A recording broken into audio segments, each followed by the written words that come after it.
परम पिता परमात्मा पूर्ण ब्रह्म सारी सृष्टि के रचनहार कुल के मालिक बंदी छोड़ काल के लोक से कर्म बंधन से छुड़वाने वाले बंदी छोड़ कबीर परमेश्वर ये हमारे जनक हैं। हम सब आत्माओं के पिता हैं और हम सभी यहाँ पर इस काल के लोक में कर्मों के बंधन से बंध गए।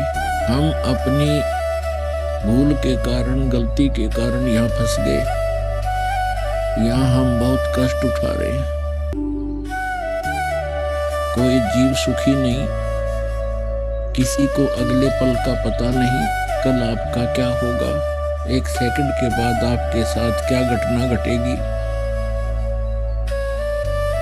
इसके बावजूद भी हम चिंतित नहीं होते।